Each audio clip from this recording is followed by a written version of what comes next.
So the next person I want to introduce you to is one of my favorite people in the whole world. I think of her as a master poet, and she knows it, and she gets embarrassed all the time. I don't care, because she is. But she's also my very dear friend, Joan Sutcliffe.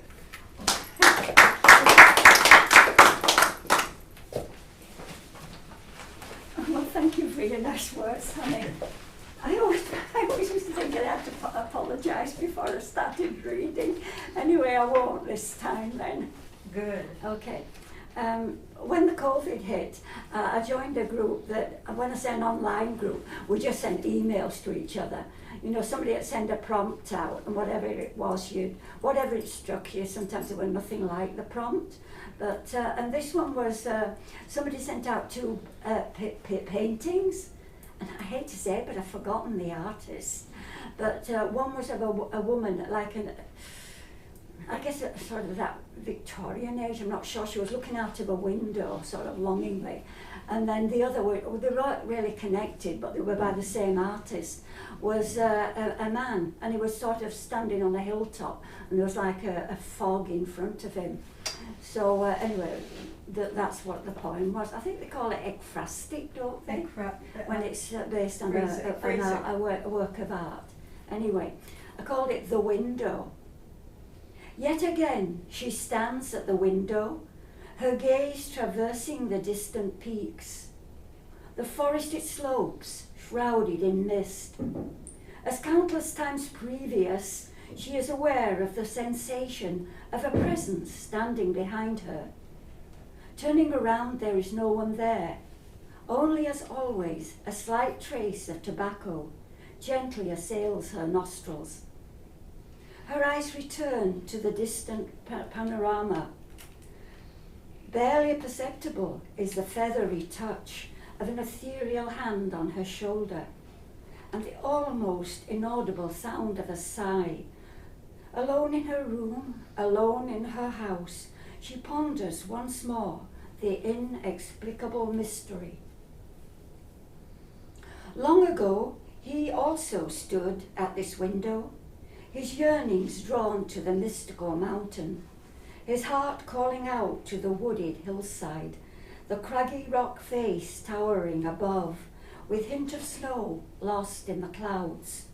Then a sudden fog, hiding all from sight. It had been a rugged journey to reach the base, the climb even rougher, the pitfalls many.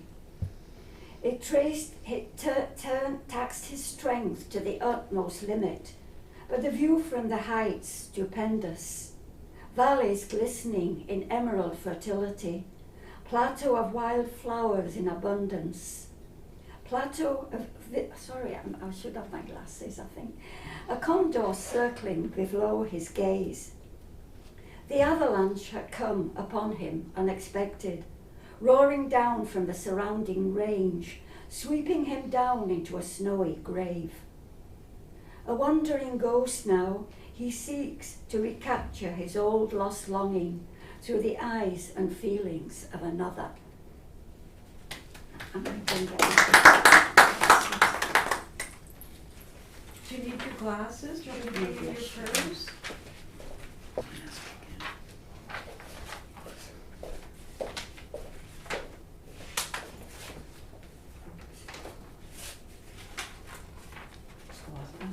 With a point, oh no, it's here.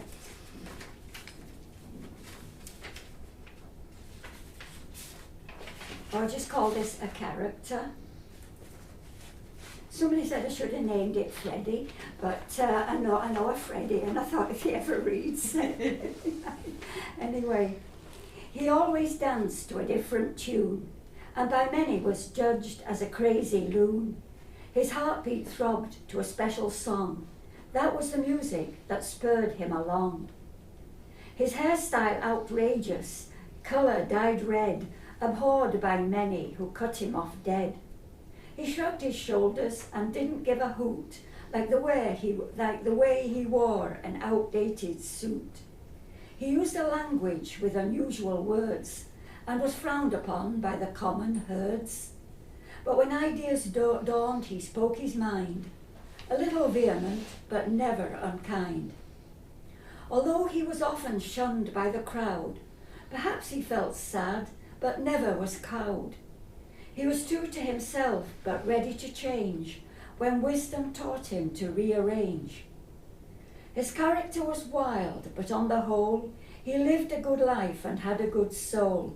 He treated friends with tender felicity, and they much adored his eccentricity.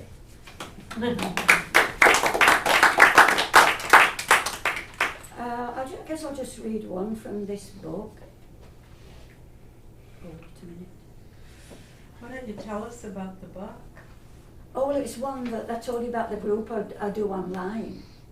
Tell everybody. Oh, yeah, sorry, yeah. I told you I belong to this group that we just send emails, by email. And somebody sends a prompt, and then you can either write it or drop out or whatever. Because they do it every week, a new prompt comes, and by the time it's Friday, and I've just finished last week's. Sometimes I think I can't do another. Anyway, this was so anyway, some of them are really keen in the group, and they wanted to put together, a little book, to celebrate us. And we were all asked to send in 10 poems, 10 of our favourite poems, so that this is one of mine. Oh, I might do this one because we were talking about the truth and reconciliation, weren't we? And I guess in a way, I think it was before I knew about that special day, but I knew about, what had been happening. And that's when I wrote this. I called it Just Another Woman. Bathed in scent of smouldering sage, he leans towards the lake. A lone figure, he scatters his tobacco. Then facing east, his heart-breaking cry blends with cooing of a morning dove. O great spirit of ascending light, bring home again my sister. Our souls are tormented daily, heavy with pain of not knowing. She was as young as the morning, innocent as the lark. Thrilled as a dance of summer rain, she began her life in the city. But her voice has fallen silent now, and our ears are dead to sounds of joy. My mother lives each day in sorrow, sobbing like the wind that lifts the waves. My father howls like a wolf in the night, his curses rack the sky like thunder. So many of our women and sons lost to us, and no one cares. A teardrop falls, the young man turns west. He whispers to the place of the setting sun. Just another Aboriginal woman gone missing, and no one lifts a finger. Oh, thank you. Thank you very much for listening.